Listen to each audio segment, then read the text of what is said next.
Free fire ගහන ඔයා ඉතින් මෙන්න මේ වැරදි ටික කරනවා නම් ඔයාලට කවදාවත් මචං හෙඩ් ෂොට් ගන්න හම්බෙන්නේ නැහැ මචං. ඒක හීනයක් විතරයි. ඉතින් මචං මම මේ වීඩියෝ එකේ දාලා තියෙන විදිහට ඒ සෙටින් ටික ඒ විදිහටම හදලා බලන්න. ඉතින් සුපිරියට වැඩ කරනවා. ඉතින් මේක ප්ලේ කරලා බලලා තමයි අරන් ආවා. ඉතින් ඔයාලට බොරු දේවල් දාන්න නැහැ. ඉතින් මට වැඩ කරනවා නම් විතරයි මගේ යාළුවන්ටත් වැඩ කරනවා නම් විතරයි.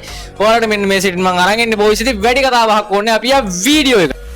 ඉතින් මචං අපි සෙටින් එකට ගියාම ඉතින් අපි ඉතින් ඩිස්ප්ලේ පැත්තට යමු මචං. ඉතින් ගියාමට ඉතින් ඩිස්ප්ලේ පැත්තට ගිහින් ඉතින් ඔයාලට බලා ගන්න පුළුවන් මෙතන අල්ට්‍රා හෝ මැක්ස් දාලා තියෙනවනේ. ඉතින් මේ දෙක දාන්න එපා මචං. ඉතින් ස්මූත් දාගෙන ප්ලේ කරපළා. ඉතින් මම උඹලට හැමදාම කියන්නේ ස්මූත් දාගන්න. ඉතින් ෆෝන් එකටත් හොඳයි. ඉතින් අර දෙක දාපුවාම ඉතින් ෆෝන් එකත් ලැග් වෙනවා මචං. රත් වෙනවා වැඩි ෆෝන් එක ස්ට්‍රක් වෙනවා වැඩි මචං. ඉතින් ඒකත් එක්ක මෙතන හයි FPS බටන් එකේ ඕෆ් ඔන් තියෙනවනේ. ඉතින් ඒක මේ ඔන් කරලා ප්ලේ කරනකොට වීඩියෝ එක රෙකෝඩ් කරනවා වගේ න අවුලක් නැහැ මචං. ඉතින් ඒක ඕෆ් කරලා ප්ලේ කරපළා ප්ලේ කරන වෙලාවට මූවමන්ට් දාලා සුපිරියටම ගහන්න පුළුවන්.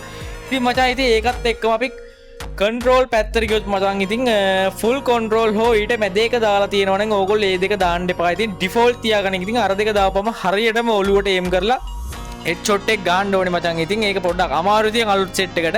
ඉතින් ඒකත් එක්කම මචං යටට ගියොත් ඉතින් ක්වික් වේපන් ස්විච් බටන් එක ඉතින් ඕෆ් කරලා තියෙන දේ අනිවාර්යයෙන්ම ඔන් කරගන්නilla. ඉතින් වන් ටැප් කරනවා හෙඩ් ෂොට් ගන්නවා. ඉතින් අනිවාර්යයෙන්ම ඉතින් මචං ඒක ඔන් කරගන්න ඕනේ. ඉතින් මචං ඉතින් ඒකත් එක්කම සෙන්සිටිව් පැත්තට ගියොත් ඉතින් ඔයාලට 200 දාලා තියෙනවා. ඉතින් කවුරු කොහොම කිව්වත් ඉතින් මේ ඔක්කොම 200 දැම්ම කියලා ඉතින් හෙඩ් ෂොට් වදින්නේ නෑ මචං. ඉතින් 200 දැම්ම කියලා ඉතින් මම මේ දාලා තියෙන ටික ඒ විදිහටම හදාගන්නilla. ඉතින් ආයි සුපිරියටම හෙඩ් ෂොට් ගන්න පුළුවන් මචං. ඉතින් වීඩියෝ එක දිග වැඩි ඉතින් ඉවර වෙනකල්ම බලලා ඉතින් මේක මේ විදිහටම හදාගන්නilla සෙට් එකම. ඉතින් මචං ඉතින් වීඩියෝ එක ඉවරයි. ඉතින් මං හිතනවා ඔයාලා මොන හරි දෙයක් ඉගෙන ගන්නද කියලා. ඉතින් නොදන්න සෙට් එකකට නෑ ඉතින් ගොඩක් වටිනවා දන්න සෙට් එකක් ඇති. ඉතින් මචං ඉතින් පහලින් වීඩියෝ එක ගැන හොඳ නරක කමෙන්ට් එකක් දාපල්ලා. ඉතින් ගිහින් එන්න ජය වේවා සෙට් එකට පාදරේ පැලෙන්න.